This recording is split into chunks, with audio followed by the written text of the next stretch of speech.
Hello everyone, welcome to school Raj theory. तो आज हम देखेंगे क्लास थर्ड के सब्जेक्ट हिंदी का चैप्टर नंबर 4 समय सुबह का। इसी के साथ देखेंगे इस चैप्टर के सभी क्वेश्चन एंड आंसर्स। तो फटाफट से स्टार्ट करते हैं इस वीडियो को। जैसा कि पाठ का नाम है समय सुबह का, तो प्रस्तुत कविता में कवि ने सुबह का जो वर्णन है वो इस कविता में बताया है। चलिए देखते हैं सबसे पहले कुछ पंक्तियां। जागो आया समय सुबह का, बाग बगीचा आंगन महका, नहीं अंधेरा नहीं धुंध का, आई सुबह लिए उजियाली, आसमान रंग गया सुनहला, फैल गई पूरब में लाली। प्रस्तुत पंक्तियों के माध्यम से कवि कहता है कि अब सुबह हो गई है, बाग बगीचे और घर के आंगन सभी सुगंधित हो उठे हैं। यहाँ महका का अर्थ है सुगंधित होना। अब अंधेरा नहीं रहा है और न ही कहीं धुंधलापन है। यहाँ धुंधला का अर्थ क्या होगा?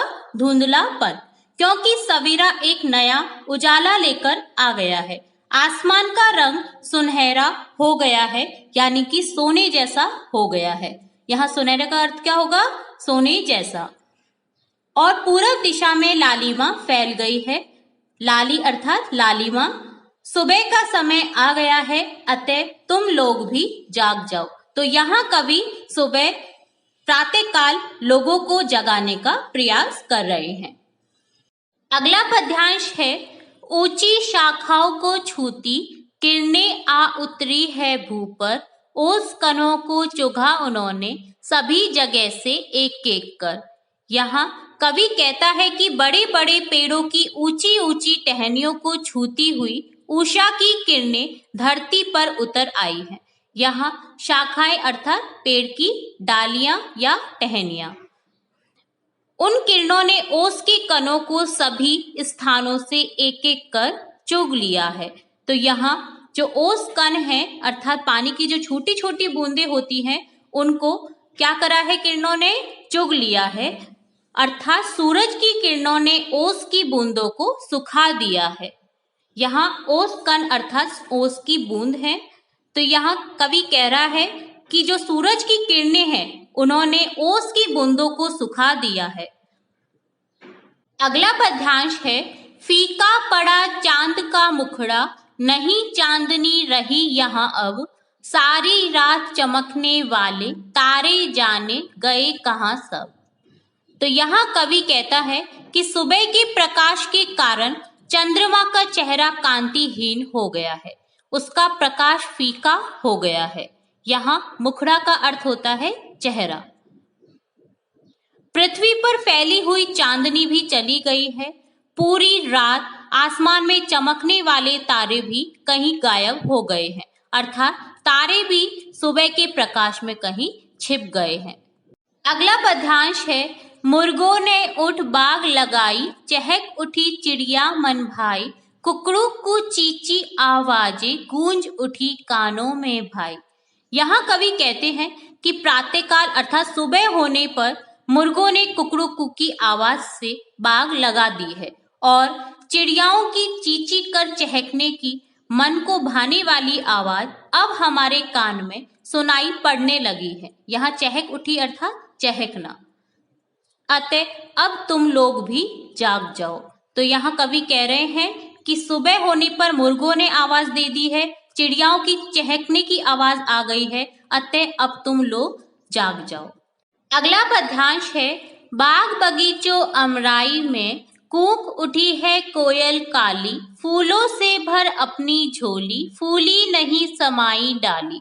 यहाँ कवि कहते हैं कि बाग बगीचों अमराइयों में आम के पेड़ों पर काली कोयल के कूकने की मधुर आवाज सुनाई पड़ रही है। यहाँ अमराई अर्थात आम का फूल। बगीचे की सभी पौधों की डालियों ने अपनी झोली फूलों से भर ली है, अर्थात सभी डालियां खिले हुए फूलों से भर उठी है। इस कारण वे बहुत प्रसन्न दिखाई दे रही हैं। अगला पद्यांश है, गुनगुन कर भंवरे मंडराए, कलियां जागी ले अंगड़ाई, रंग बिरंगे पंखों वाली कई तितलियां उड़ उड़ आई। यहाँ कवि कहते हैं कि बगीचों में खिले हुए फूलों पर गुनगुन करते हुए भौरे मंडराने लगे हैं। मंडराना अर्थात आसपास घूमना। हम देखते हैं कि खिले हुए फूलों के आसपास क्या घूमते रहते हैं, भंवरे घूमते रहते हैं। अलसाई हुई कलियां भी अंगड़ाई लेकर जाग गई हैं, अर्थात कलियां भी खिल गई हैं।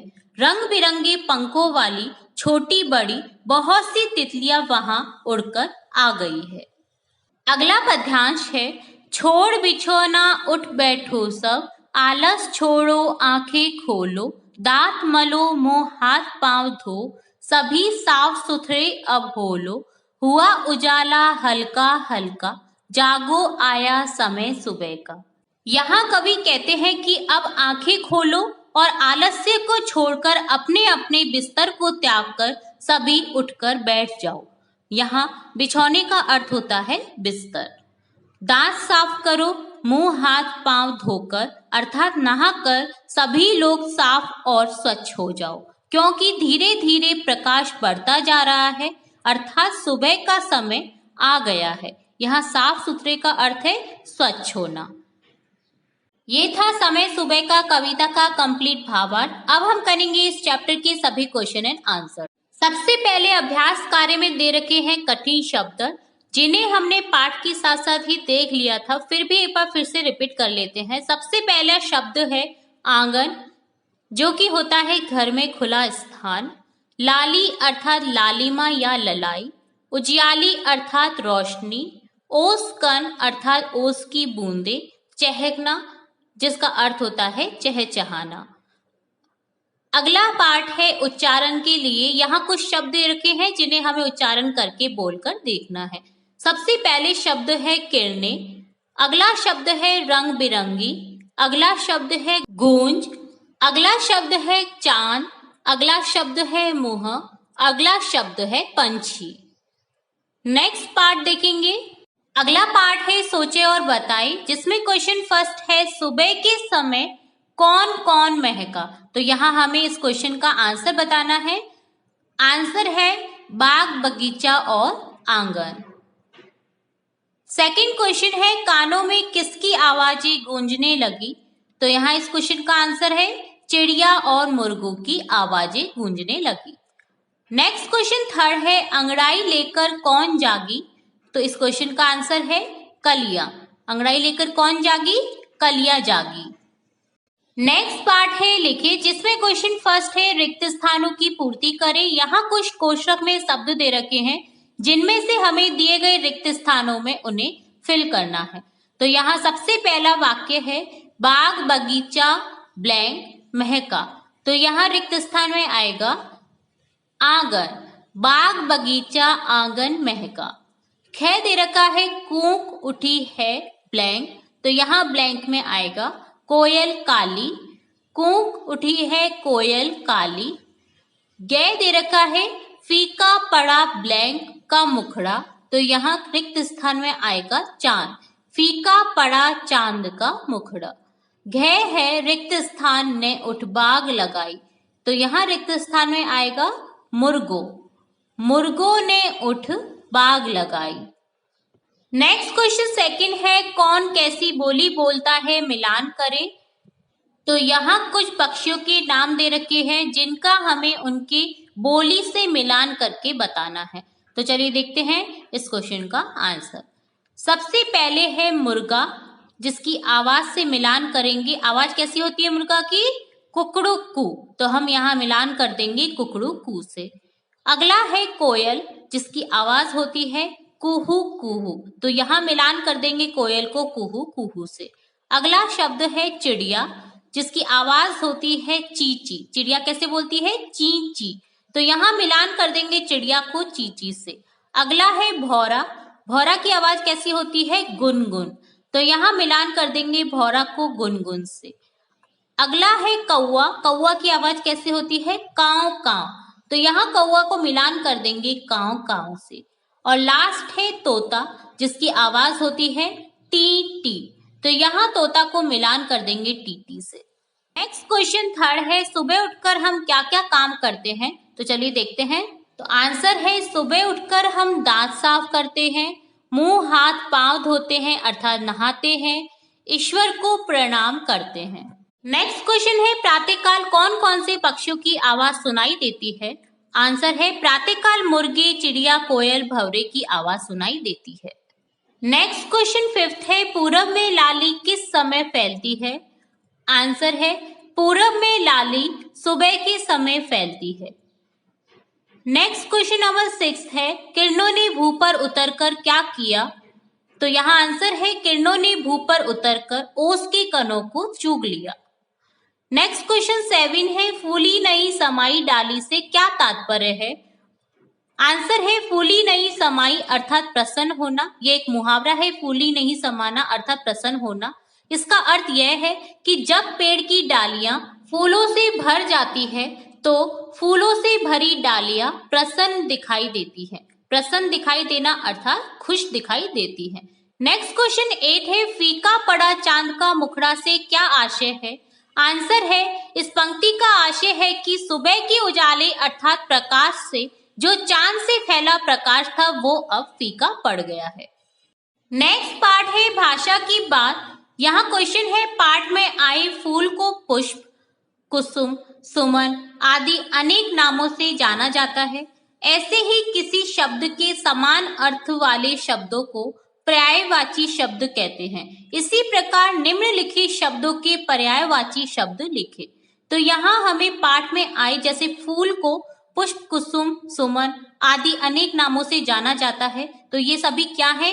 फूल के पर्यायवाची शब्द हैं। तो इसी तरह से हमें दिए गए शब्द रात, चांद, आंख और आसमान के पर्यायवाची शब्द बताने हैं। तो चलिए देखते हैं आंसर। सबसे पहले है रात, जिसके पर्यायवाची शब्द लिखेंगे रात्रि, रजनी, निशा।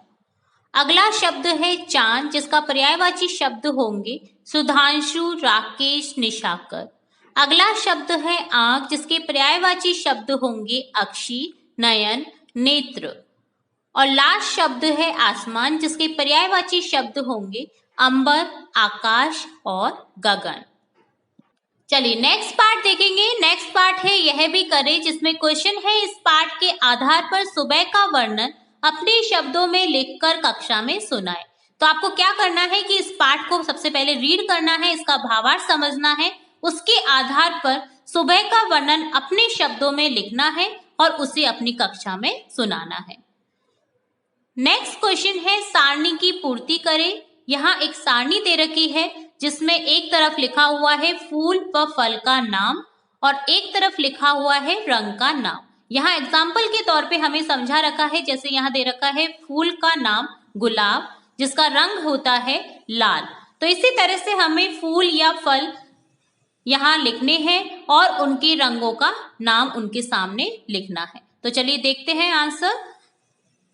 सबसे पहले हमने यहाँ लिखा है मोगरा, जो कि होता है सफेद रंग का, गुड़हल जो कि होता है लाल रंग का, गेंदा जो कि होता है पीले रंग का, सेब जिसका रंग होता है लाल, तरबूज जिसका रंग होता है हरा, केला जिसका रंग होता है पीला। और लास्ट क्वेश्चन है, आप अपनी मनपसंद के 4 फूल या फलों के चित्र बनाकर रंग भरें। यहाँ 4 बॉक्स दे रखे हैं जिनमें आपको अपनी पसंद के अकॉर्डिंग फूल या फल के चित्र बनाने हैं और उनमें रंग भरना है। तो ये थे सभी क्वेश्चन एंड आंसर्स स्टार्टिंग से लेके एंड तक जो कि हमने कर लिए हैं। Thanks for watching. अगर वीडियो पसंद आया हो तो लाइक करें और शेयर करें, और ऐसे ही और भी बहुत सारे यूजफुल वीडियोस देखने के लिए चैनल को सब्सक्राइब जरूर करें।